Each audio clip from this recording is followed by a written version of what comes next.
So without further delay, I'm going to introduce you to our first presenter. He is Simon Linacre. He is currently the marketing director at Cabot, having spent 15 years in publishing and in the UK. Simon has a wide range of experience in academic publishing, particularly in bibliometrics, publication ethics, and open access. Simon, are you ready? Yes. Go ahead. Okay. Thank you. Thank you, Mei-Ling. So hi, everyone. So today I'm going to talk about the sustainability gap and some thoughts from developing a new metric with regard to academic journals and the Sustainable Development Goals, or SDGs. So as Mei-Ling mentioned, I work for Cabot, and we have traditionally, we've indexed journals using a range of metrics, some using traditional citations, some using some unique data that we have around acceptance rates, and also some third-party data such as Altmetrics. But we wanted to try to add in some new metrics that would help people with what we call the submission decision, and particularly with regard to the SDGs. So at the end of 2019, I met with Dr. David Steingart from the Haub School of Business at St. Joseph's University in Philadelphia in the US. And at St. Joseph's, they've created something called the SDG dashboard, which looks at the academic curriculum of a university and maps them to the 17 SDGs with regard to the intensity to which they look at, for example, research or teaching through the lens of the SDGs. And they create a heat map to show that. So I asked him a simple question, well, have you thought about applying this to journals? And 15 months later, last month we released the pilot study where we'd taken typical top-ranked business journals that the Financial Times uses to identify the top business schools, as well as some sustainability-focused business journals that gain less attention, shall we say, than the FT50. And this was really kind of proof of concept. And sure enough, we found that the sustainability-focused journals had much greater relevance in terms of the SDGs than the FT50. Now, what we did is we used an AI database that St. Joseph's has created, which identifies, using AI, identifies the relevance of any text that you feed into that through this lens of the SDGs. And what we did is we looked at the 100 journals that we had in total. We looked at all the article titles and abstracts that they published in a 5-year period to 2019 to see how they kind of rated against each other. And we had this kind of pilot rating where we had up to potential 3 rings in terms of the most relevant journals. And sure enough, the sustainability focused journals scored particularly well, and the traditional business journals, shall we say, didn't score so well. But one of the interesting things that came out of it, and perhaps the biggest hurdle that we had to overcome, was after running the initial tests, we actually had across the board really low scores. And as well as being disappointed, we wanted to try and figure out why this was. And we had to kind of go back to some pretty hardcore manual checks across a bunch of journals. And what we found was that the database that we had was full of if you like, real world or United Nations language. And it wasn't the same language that was traditionally used for issues relating to the SDGs from the academic journals. As we all know, academic journals have a particular type of language, and that just simply wasn't replicated in the real world language that inhabited the database. So luckily, we actually found a database that we were able to incorporate, which, if you like, translated the academic terms into the SDG terms. And once we'd figured out how to do that and incorporate that into the AI database, we then were able to get much better data. So we've got, for example, the word clouds here. The top rated journal is at the top with the type that typically the kind of words that we saw in that journal, and the lowest ranked journal was at the bottom, which, as you can see, is kind of typical academic language around kind of business and management. So in terms of the next steps, we're looking to broaden this out and apply it across the board to the business and management journals that Cabell's indexes, and we'll hope to create a rating of potentially, for example, 250 journals that are, regardless of their traditional citation performance or how they've been usually viewed, they will show how relevant those journals are and hopefully help that submission decision where authors are thinking about the relevance that their outputs have in the SDGs. That is the end, and I've got 5 seconds left. Thank you very much. Thank you, Simon. Our next speaker is from he's the Director of Academic Relations and Consultancy at Digital Science. He is Juergen Wastl. He leads the consultancy team working with the universities, funders, publishers, and governments on analysis and insights in all aspects of the research life cycle.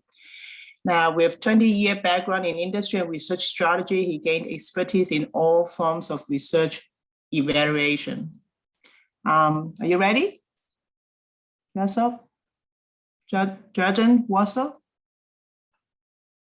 If you're ready, it's all yours now. Thank you. So yeah, now I unmuted myself. So I hope you can hear me now and you can see the slides. Thanks for the introduction and thanks for the invitation to present my contribution here to this Bibliometrics event. So I'm going to talk about our way of adding to the discovery and the analysis of research in the context of the UN SDGs. As already Simon gave a quick introduction to the SDGs a little bit. So we also, like with the what I'm going to talk about within the next 4 minutes is our database and how we tackle the issue of the SDGs and what we have achieved in the last year. And also want to highlight 1 or 2 of the use cases, particularly with respect to bibliometric use cases of what we can get out of the data. So all in all, Dimensions is a very comprehensive research database that has context from publications that include also preprints, grants, clinical trials, policy documents, quite a lot. And the beauty of it is that it's all contextualized, so we can unearth the links. We enriched the metadata, and we apply quite a lot of machine learning technologies in order to characterize on article level, for example, various disciplinary events. So, for example, I was involved in the UA classification and in the SDG classification. So, creating an SDG classification, and again, Simon mentioned that, is conceptually and technology challenging, if not very or extremely challenging. And that is partly due to the language that's been used. SDG is a language of policy. Research is a completely different type of language. And there's no well-tagged data to start with. So how do you get to a kind of a training set if you want to apply machine learning, in our case, supervised machine learning, in order to get to results? So that is really very complicated. And unfortunately, I don't have the time to talk about that in this presentation because there's not much time, but there's a link, and I guess the slides will be shared as well. So this is how we dealt with the process of getting to establishing training sets. We used a collaboration between VSNU in the Netherlands, Springer Nature, and ourselves to further that goal. You see on the right-hand side, there's lots of iteration in order to get to a kind of a search string that combines the essence of a training set for the respective SDGs. And we use the definitions, but not only definitions. And I think this afternoon, the presentation by Chapel Hill University was excellent in describing the process of how to get to a training set and to get to machine learning results, in our case, supervised machine learning results. So the results actually, they are visible in our database that is available via app.dimensions.ai. So we've applied this this new classification system that is based on and driven by publications, not only on publications, but also onto data sets and onto the grants. So you can, in the database here, for example, in the grant set, you can look for the SDG tagged grants, and you can start analyzing these and filter, export, put it forward into dashboards, and all bespoke analysis into you can get that into fruition. So the use cases that we think you have, or that everyone has, is first of all, how do SDGs reflect your institution? So you can answer this question by using the results of the analysis. But it's not just about looking internally. You also want to look externally into potentially collaborations and into partnerships with other universities or networks when it comes to particular aspects of research in the context of SDGs. So what I just want to show with a few snazzy slides, hopefully, is that the type of things that you can do. So SDG reporting for institution, so you can spin that by the individual goals. You see there's a spike where it starts getting off 2016. That may be due to the fact that the SDGs were introduced 2015. So that may be part of the reason. But generally speaking, there is a trend into more research that tackles research that can be defined in a broader sense, contributing to climate research and all the other research that is focusing on the SDGs. You can use that classification scheme to compare it with others. Here's the comparison with the fields of research, the default disciplinary article level classification scheme that we use in dimensions. On the right-hand side, that may be the more interesting one. There's a heat map between the SDGs and the field of research. And looking at that in more detail, once you have time, you actually see that the social sciences actually contribute broadly to all the SDGs, whereas not surprisingly, biological sciences, for example, have a heavy load on life below water and life on land. Another thing, and hopefully the people from the UK don't fall from the chair when they read REF impact case studies. So this is a study that goes back to the REF impact case studies from REF 2014. So what I used is the hefty impact database, downloaded impact case studies and the underpinning research, and aligned and analyzed the citation behavior per impact case study, per type, so technological, societal, political, and analyzed were these publications deemed SDG like or not. And this is the kind of the starting point to analysis that give rise to some insights. So for example, you see environmental and economic underpinning research for impact case studies has the SDG labeled publications have already a higher citation count than those that are not under this category. So you could also look at, that's the beauty of the system in our database. You can also look at grant levels. So we can also categorize the grants. Here, for example, is the UKI grants for the last 10 years, categorized by SDG in terms of awarded amount and the number of grants awarded. And again, with the context of our database, you could also further the analysis and look into grants and publication links and go beyond. Quite a lot is summarized in this report, where we have a bit more explanation on the method. We also have a few more types of analysis. I think I've already run out of time. So there's lots of geographical things. Yeah. So, and yeah, as a summary slide, there's this SDG classification system. We've got 6 million publications that we think are related to SDGs. And yeah, you can put it into dashboards, into dynamic reporting integration, and it hopefully can contribute to your decision-making in the institution. Thank you very much for your attention. Thank you. Thank you so much. Sorry that we have to rush you. I apologize. Okay. Yeah, we have heard 2 presentations that both have to do with SDG, and we're going to switch our gear now. The next speaker is Simon Kerridge. Please get ready. Simon is from University of Kent, and he's the Director of Research Policy and Support. He's the research manager and administrator for over 25 years and is passionate about his profession of RMA. Simon? Okay, he's sharing right now. Thank you. It's all yours, Simon. Please unmute yourself when you're ready. Thank you very much. Yes, I'd managed to hide my unmute button, so sorry about that, and thank you for helping me out. So yes, great. So thank you very much, Mei Ling, and thank you for Simon and Juergen for talking about SDGs. So now for something completely different. You've heard a little bit about me, and I'm going to talk about credit. It's the contributor role taxonomy. Hopefully a number of you will have already heard about it. If not, here is your 2-minute summary.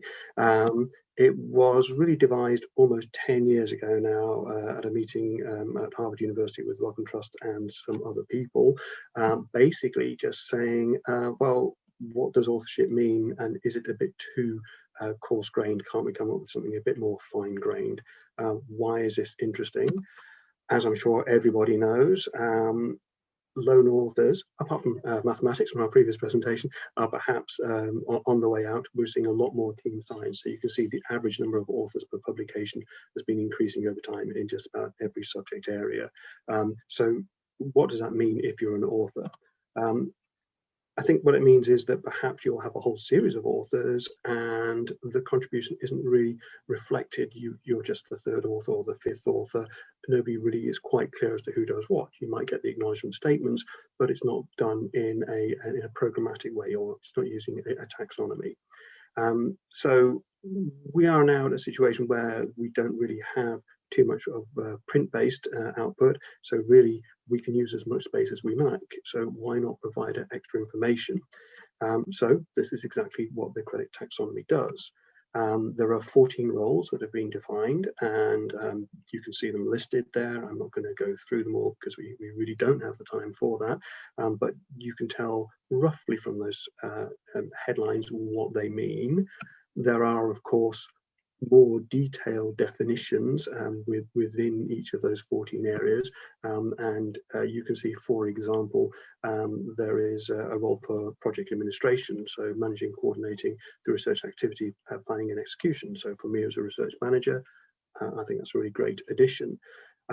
Behind each of those 14 roles, you have a very long UUID.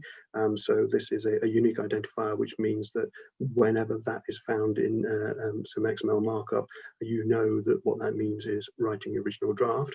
And when that's linked, for example, with an ORCID ID, it gives you very rich and powerful information about who has done what on a publication.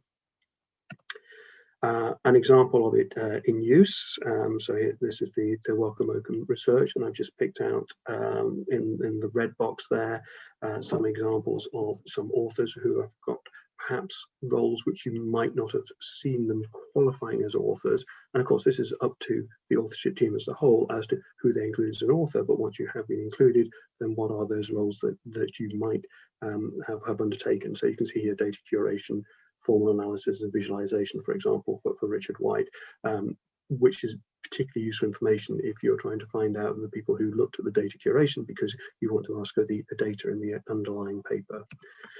It's been adopted by a whole load of people. I'm not going to go through there, but a whole load of publishers, a number of integrators and some publishing outlets. Again, I mentioned Wellcome Open one there. One reason for mentioning Wellcome Open is because the Wellcome Trust has been very kind and given us, a small group of us, some funding to advocate for the use of credit. And of course, this is part of that. Also funding from the Alfred P. Sloan Foundation. So we've got two sort of sources of funding there. It's to support us for 2 years, starting about a month ago. And really, we're starting with hugely exciting news. People may have read that the credit taxonomy is now included in the latest ORCID API, and also you may not have seen, but next month credit is going to be awarded the Meritorious Achievement Award by the Council of Science Editors. So plenty of dynamism going on. So the title of the talk is What's Coming? Well, we'll have to review the taxonomy periodically. Perhaps it can be used for finding collaborators and perhaps finding funding, maybe searching for reviewers. Perhaps even we could have credit for the types of reviews that people do. But we also hope that really it'll be used for helping researchers advance their careers. So if you want to find out more, join the credit community in NISO. You can see the contact pages there, or just email nisohq@niso.org. That is it. Thank you very much. Sorry for the delay at the start when I couldn't find my unmute button. Thank you. Thank you so much, Simon. You definitely deserve the credit for bringing the presenter this time. Our next presenter is Andreas Pacher. Andreas conducts scientific analysis at the Euan Bibliometrics in Vienna, Austria. He is currently an Open Science Fellow at Wikimedia Company, and he runs a research discovery platform for the social sciences at ooir.org. I'll put it in the chat window so you can actually see all the details here. After Andreas, we will be having our first part of Q&A. Andreas, go ahead. Yeah, thank you very much. Thank you for allowing me to talk here about open editors. And open editors is just a data set. It's a data collection effort about editors of scholarly journals. And yeah, as you know, journal editors are among the most powerful researchers. They're very authoritative because they decide on what gets published and what gets not published. And they can thereby influence entire careers of researchers, but also the current scientific conversations and so on. So editors are very structurally powerful, but there are no large-scale structured data about them. So when one wants to analyze them, one needs to collect the data by hand, manually, and this is quite laborious. It's not reproducible anymore over time.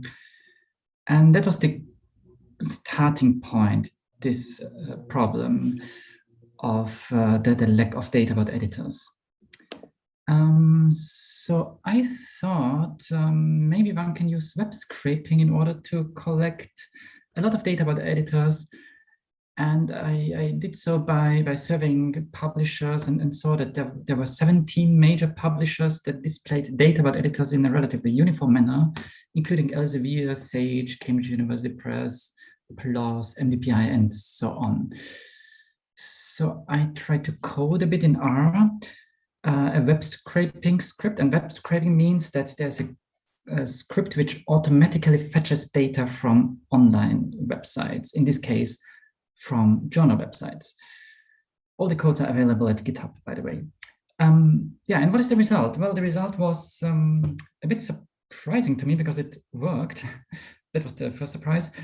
And also the sheer number of editorial positions this data set collected was also quite high, namely almost 500,000 from roughly 6,000 journals at 70 publishers.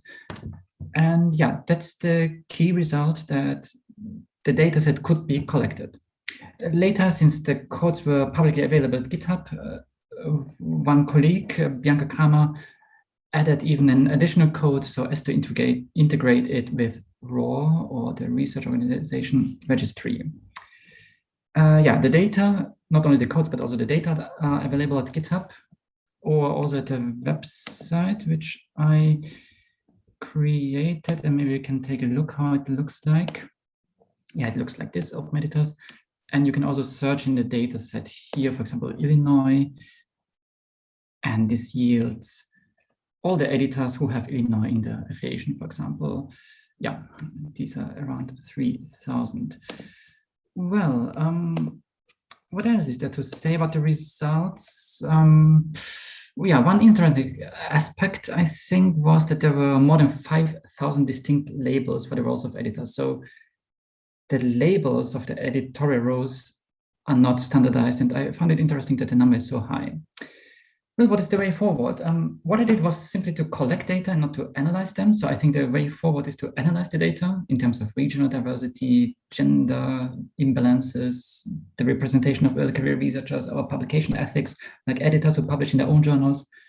I think this would be the key way forward.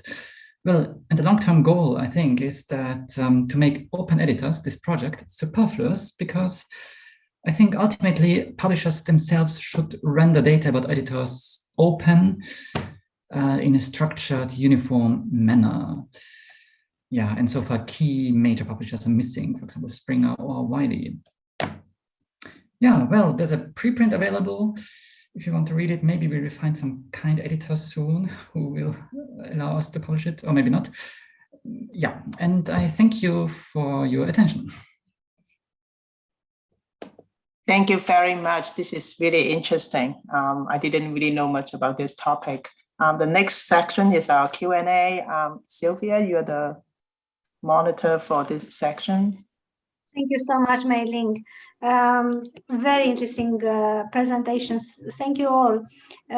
We have a few directed to Simon. I'm not sure if Simon, you are able to unmute and pick them up. I could read them for you, or you could see them in the questions area. Okay, well, I guess I'll see if I can answer them. So the first one is, do you think, could I comment on whether Wellcome will be looking to get institutions receiving funding to adopt credit in the same way as they perhaps have required them to use ORCID? I think we're not at that point yet, but it's a great idea. Thank you very much. There's also a supplementary question, if I'll take that. What about linking their work to research culture again? So that's Wellcome related. They have got a big push on responsible research innovation and sort of anti-harassment processes and so on. And so yes, I mean, that's one of the reasons why they provided the funding, is because it's very much in alignment with their research culture work. But again, there is no direct link for that. We need to do more work.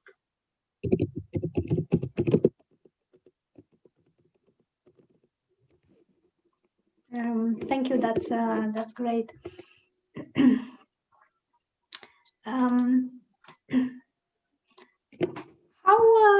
do you respond to the criticism that credit doesn't contain the correct roles for all disciplines?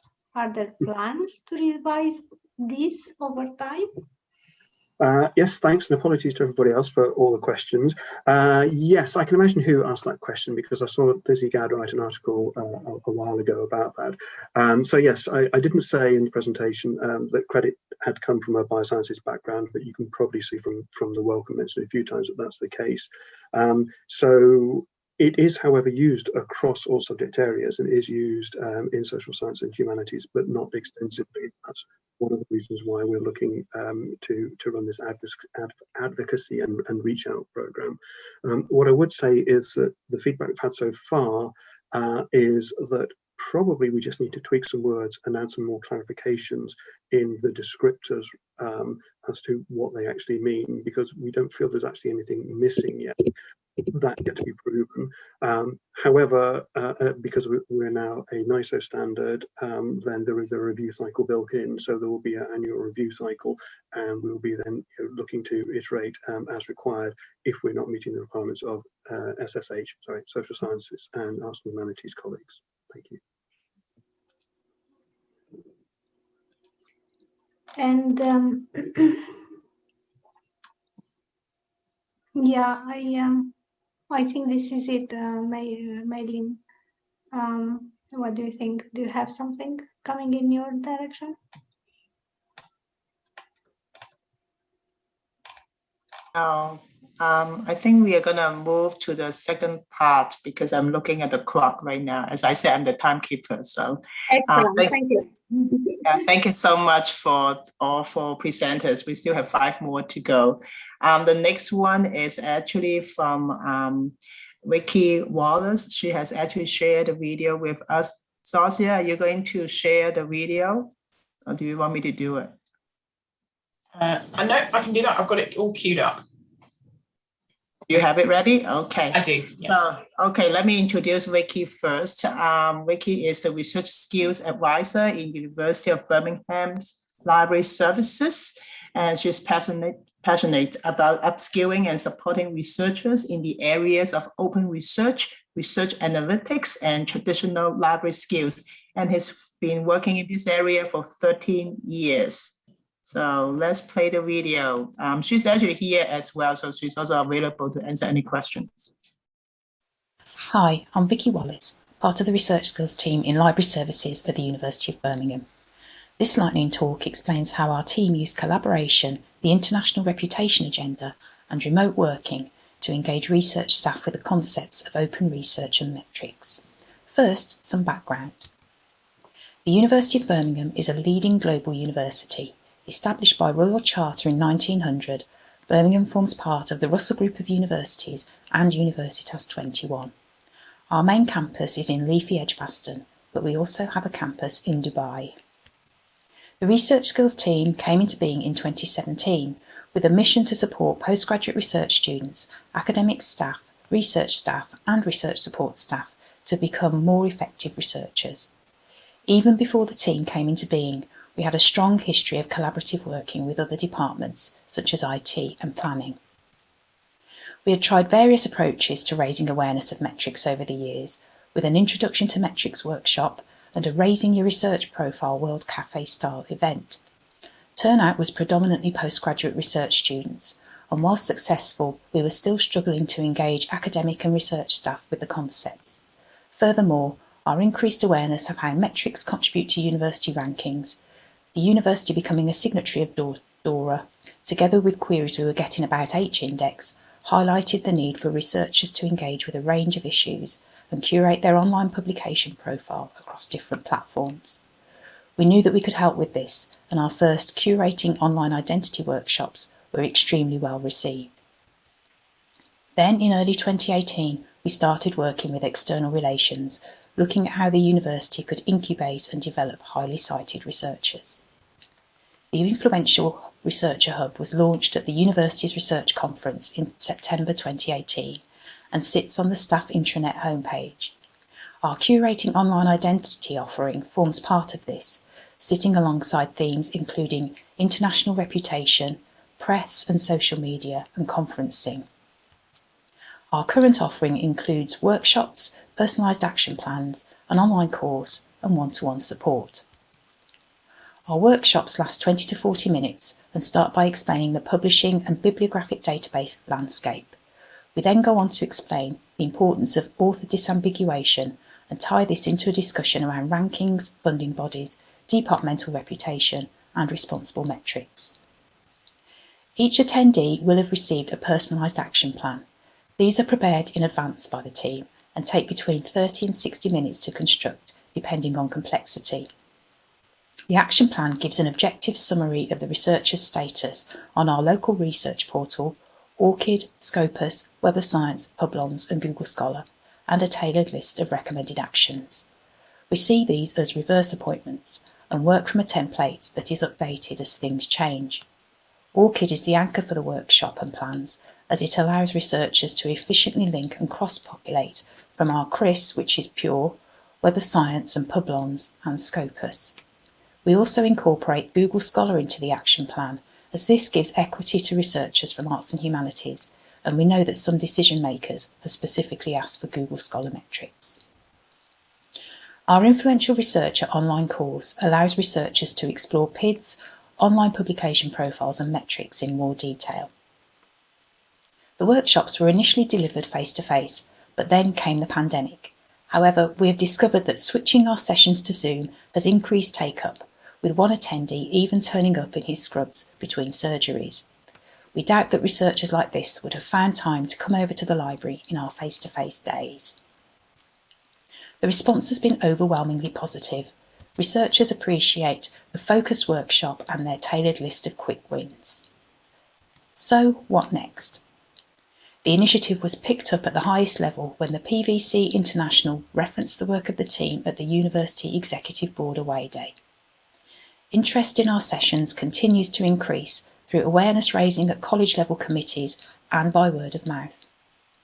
We are currently developing an animation with our creative media department and are really excited about being able to present these concepts visually for our researchers. We are also considering how we might roll the action plans out more broadly, possibly offering some kind of request service. We will be happy to answer any questions you might have about our experiences. Thank you for listening. Thank you so much. Sorry about I was not able to do the slideshow. Our next speaker is, one second, I need to move to my screen. Our next speaker is Ernesto Priego, and Dr. Ernesto Priego has a background in information science and is a researcher at the Center for Human-Computer Interaction Design and in University of London. He's an editor and co-founder of the Comics Grid, Journals of Comic Scholarship, published by the Open Library of Humanities. His main interests are participatory design, comics scholarship, research impact, scholarly communications, and open access. Ernesto, are you ready? Yes, thank you, Mei Ling. Thank you. Sorry about the camera problems, and it's very good to hear what Vicky just presented, because I will be talking about that perspective really of authors. And I'm also aware that after me, Euan will be talking about. He's known for his work with Altmetric, etc. So in a way, I'm preaching to the converted. But what I'm doing here is trying to present a little bit the perspective of an author who is also an editor and who has been, as many academics, or most academics in the UK, all academics in the UK who are research active, to try to present case impact case studies for the REF, for the research excellence framework exercise. So, going back to the principle of responsible metrics, that emphasizes the ethical and appropriate use of citation-based metrics. I want to link that as a researcher with the notion of public scholarship. Even though my background is also in the humanities, we can expand the notion of public humanities to really the notion of public scholarship that I would say finds itself at odds with traditional modes of not only publication, but the traditional modes of assessment, including traditional metrics. So, when we are asked, if you don't happen to have necessarily a high impact factor or the metrics that, if you happen to work for a university that has not signed DORA, or that even if they sign to DORA, they do not really observe the principles, how do you have other means to demonstrate, what's happening with your outputs? This is a visualization of the reply network of the journal's Twitter account. So it proves that there is a community using on Twitter, for example, to share and discuss academic articles. So I found that the Altmetric Explorer a really, really useful tool to create reports and find out quantitative data, but particularly interesting to dig into qualitative data to create comparisons from different searches by using operators in the Explorer, comparing, for example, different journals. So one should be able to provide research officers or colleagues in charge of the REF, for example, where exactly those academics working in areas that are not STEM, or that are not necessarily also in STEM, but where there is a great variety of journals that are considered central or influential, to be able to demonstrate that there is a different kind of impact. However, what I want to pose today is that it's very important to dig into the details, because as you can see on the slide, I hope is that when you realize that because we are a journal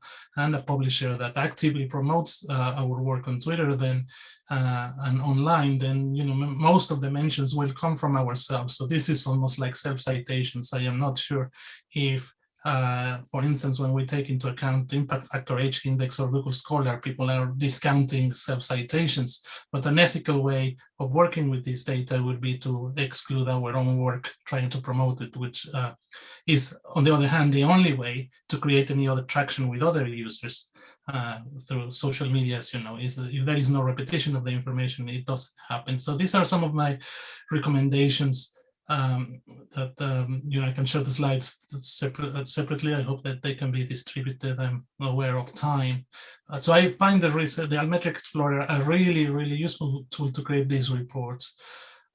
but it really requires a new academic cultures of research assessment. I would like to pose that we need authors to be engaged in bibliometrics, and for bibliometricians to engage with authors, to have this user-centered bibliometrics, so to speak, and that in relation to the awareness that the public, that we really are in the business of, on the industry, the sector of measuring what happens to publications, then we need to consider that the ideal as well is to go beyond paywalls, to go beyond the central, oligopolies of academic publishing and assessment, and to include the public. And I think the online scene, the online arena, is where this space might take place. It remains an ideal all these years later, and a disclosure that I was employed by Altmetric almost 8 years ago.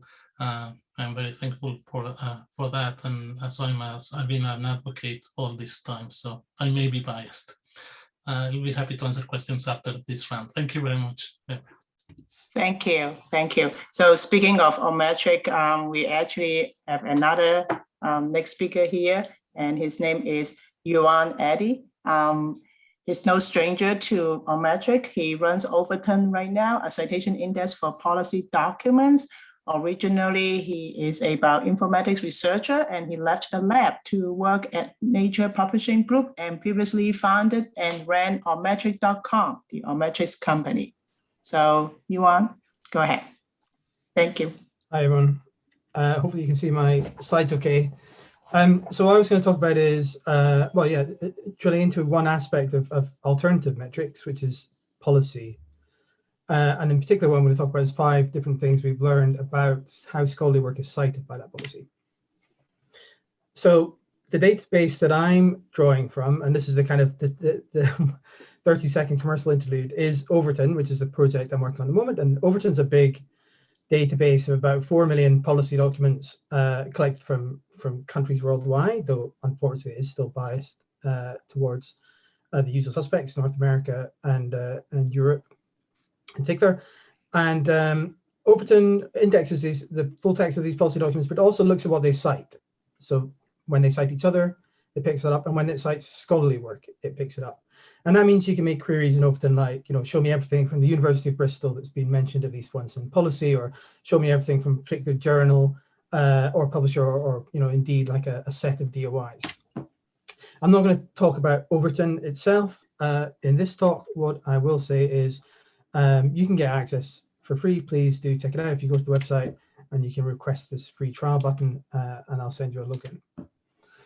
So straight on to the 5 things we've learned. And the first one is this, that there's a wide range of different policy documents, and the policy process, how something goes from, some civil servants talking about it to final legislation that can take place over many, many years, and involve lots of different loops and documents and things like that.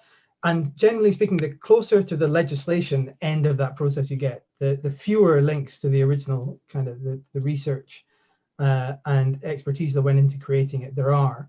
And it does happen. So here's a real example from the UK, where there's a draft bill from government. So that's pretty near the end of the process. And actually it talks about the paper that has inspired it. So there's a direct link between the paper from the Royal Society of Medicine, one of the Royal Society of Medicine journals, and the draft bill. But that is very rare. Far more common. The vast majority of these links involve translational steps. So this is where there's a kind of an actor in between the academic and the policy space, or sometimes just in the policy space. And they're going out and they're collecting academic research and synthesizing it into a form that's more kind of readily used by policymakers. So that could be a think tank. If you think about, things like the Heritage Foundation or Brookings in the States, that are kind of quasi-academic, and they're taking this research and they're then, briefing members of Congress on it. Or it could be, for example, here in the UK, we have POST, the Parliamentary Office of Science and Technology, where academics will go and work with them for a while and produce these reports on particular topics and then get distributed to members of Parliament. So it's important that when we're looking at these links between scholarly work and policy, that we take these translational steps into account, and we look at citation networks rather than just single hops. And that means we need to define policy quite broadly, because if we do want that citation network and to be able to track the hops, we need to track things that aren't necessarily from the government, but were designed to influence the government. So I mentioned think tanks before as an example of that. Another one would be, IGOs like the World Bank or the World Health Organization, or indeed like large charities that are kind of oriented towards changing policy. And of course, on top of that, there's all government agencies and places that produce clinical guidelines and that kind of direct government source as well. In terms of how often it happens, much like with citations, there's a lot of differences based on subject area. What's different is which subject areas get the most citations in policy. So this is, I think, probably intuitive if you think about it, but something like mathematical physics does not get cited a lot by government. I mean, obviously there will be specific verticals in some niche places where they are, but actually the type of research that gets cited the most across, very generally, when you look at all the policy in the Overton database certainly, is things like development studies, public health, education, gender studies. I put there in to reflect how different it is between academic citations and policy citations. And actually, being STEM outside of the kind of biomedical stuff, and especially the clinical end of things, doesn't mean that you get more citations in the policy world. Actually, it's much more heavily weighted towards the social sciences. The mean, I mean, if you want to take a headline from this figure, I put a mean there, mean percent of how many articles from each subject are mentioned. That's 8.9, but actually that's not the real number, because there's more chemistry articles than there are, education or gender studies articles. So actually, when you look at it, if you take random samples from all fields, it's about 4%. So that's about 4% of the articles published between 2008 and 2016 have at least one mention in a policy document.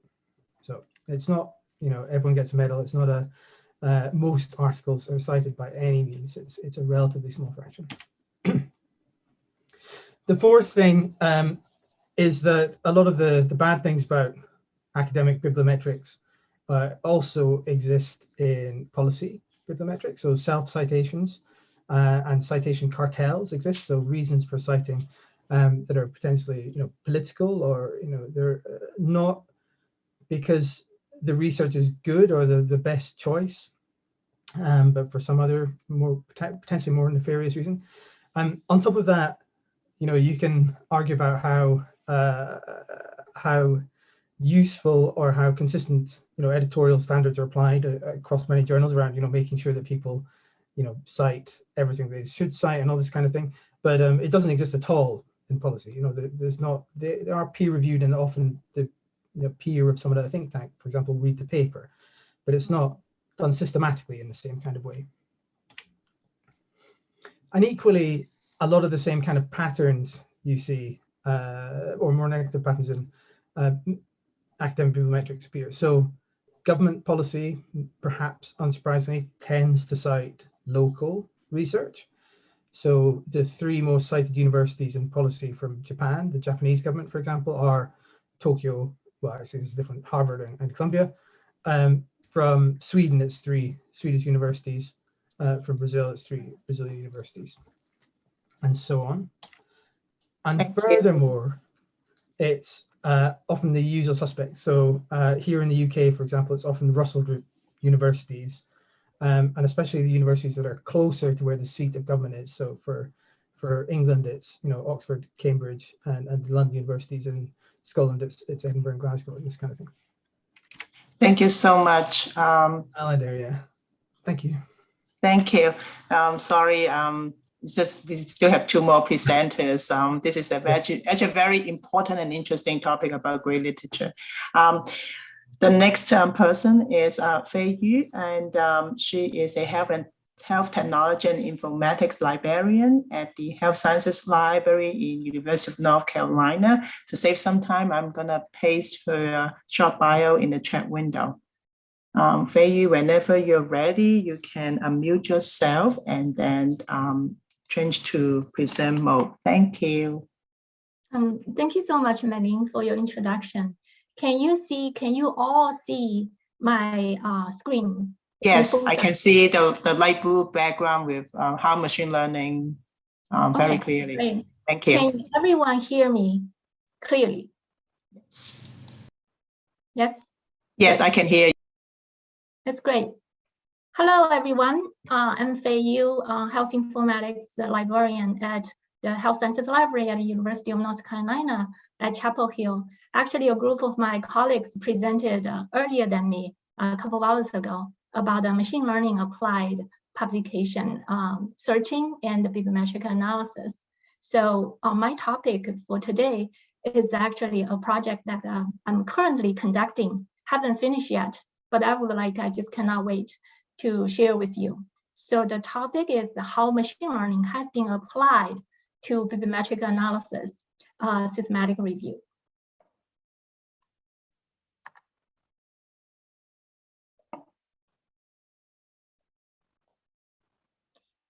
So as we know, machine learning algorithms have been increasingly applied to bibliometric analysis, including publication searching, publication classification, clustering, citation impact prediction, and so on. So just as I mentioned at UNC, and we have growing interest, just want to explore more and more algorithms and tools and also the evaluation results of those applications. To summarize the existing practices, experience, and the significant results, I developed a systematic review protocol. So this protocol involves 4 steps. It's a very classic systematic review that researchers usually conduct in biomedical and health sciences field. So start with systematic searching. And then I'm currently at the step 2, citation aggregation and the deduplication. And later I will show you the results, the tools that I am using. And then citation screening. I plan to do manual screening with one of my students. And after we finish that, inter-rater reliability will be calculated. And the last step is data extraction. So systematic searching. A comprehensive search strategy was developed with the help of a medical librarian, also my colleague, Rebecca Coulson. The search strategy included the 2 groups of concepts. The first group is the bibliometrics. So all the synonyms and the related terms to bibliometrics were included in the search strategy, the first group. For example, the bibliometric analysis, the publication analysis, the literature data analysis, Altmetrics, and so on.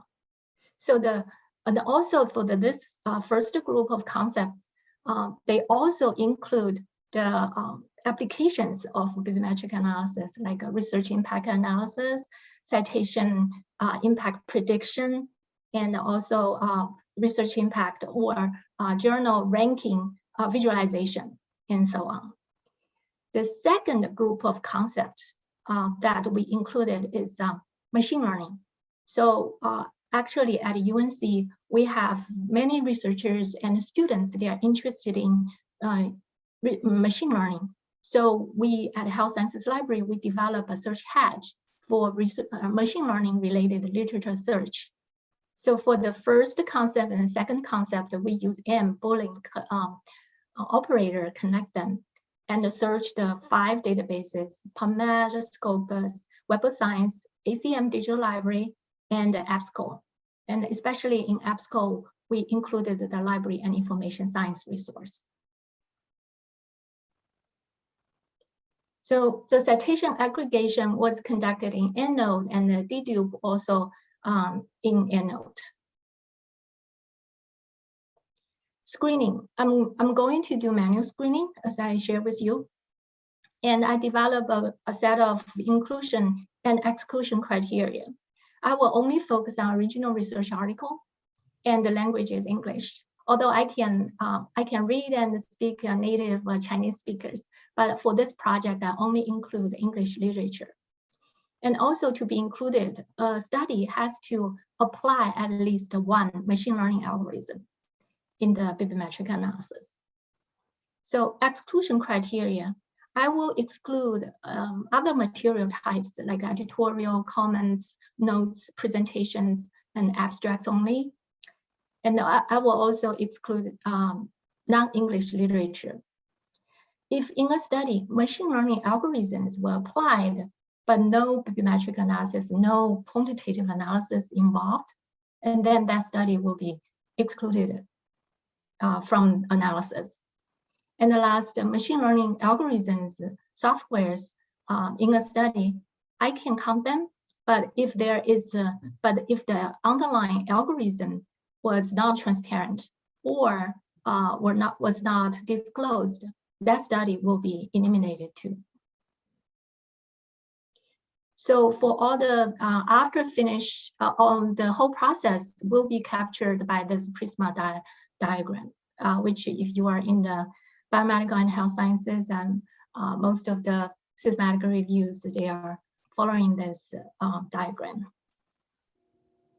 So data extraction, after studies are selected and relevant data fields will be extracted, and upon those categories that are predefined, publication characteristics, disciplines, research topics, machine learning algorithms, and the significant results. Depending on the nature of the included studies, I may conduct a meta-analysis, but this is purely depend on the studies that will be included. Well, thank you. Yeah, thank you so much. Those people who have questions, you can also contact Fei Yu directly as well. So Fei, you can also type your email address in the chat window. Our last presenter is Corrado Coccarello. He's going to talk about Biblioshiny.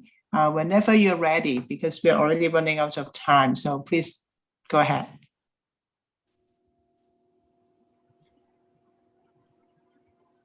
Be sure to unmute yourself. Yeah, thank you. Thank you. So Biblioshiny is the shiny web app of Bibliometrics, a bibliometric tool designed in our language by me and by Professor Massimo Aria. And it's particularly useful for no-coders, scholars, and practitioners. It's very easy to use. First of all, because it's an all-in-one tool, Biblioshiny covers the whole bibliometric analysis workflow. Data collection, currently scholars can use 6 different databases. 2 have a general purpose, like Web of Science or Scopus. 2 are specialized in medicine, like PubMed and Cochrane, and 2 are databases of the new generation. Data are converted in a data frame after some data cleaning routines, and later scholars can filter data by year, document type, impact, and so on. It's like the criteria of inclusion and exclusion, and in this way scholars can do also a sensitivity analysis. In that analysis part, it's possible to make descriptive statistical analysis focusing on domain with a lot of tables or graphs, for example, or to explore the main knowledge structures, like the conceptual one, the social one, and the intellectual one. Another feature of our web app is the approach, because Biblioshiny use a click and do approach. This is the menu, and there are 10 different windows divided in 3 different sections. For example, the first section, scholars can find, for example, the data for searching also through APIs, the filter menu for introduce some criteria of inclusion or exclusion. And there is also the dataset menu for an overview of the dataset. Then there is a second section with 3 different units of analysis, such as sources, authors, or documents with many of analysis. And then there are the bibliometric analysis like coupling or the knowledge structures, conceptual, intellectual, and social structures. Here we can see some graphs from the focus on domain. And you can see, for example, a 3-field plot. And particularly important is the setup menu, where you can choose the unit of analysis or other setup features. Or, for example, you can focus on authors as a unit of analysis. And this graph is very powerful and intuitive, because in one graph you can see the most productive authors and their long writing activity on the topic and the impact of their papers. For example, the blue intensity of the bubbles is the number of citations, for example. And in the bottom part of these slides, you can see another different analysis in the focus on domain sections, is the spectroscopy, where you can focus on documents as a unit of analysis, specifically on their cited references. In this way, you can explore the historical origins of the research fields or the topics. Another kind of analysis is drawing the intellectual knowledge structure through direct citation analysis. This one is the historiograph created by Eugene Garfield, and it's important for showing the linkage among documents in a data collection and to identify different trajectories. And finally, we selected some graphs from our conceptual knowledge structure analysis. There are a lot of analysis. In this case, we are showing the thematic map and evolution, where we combine very large. I would like to thank you for your.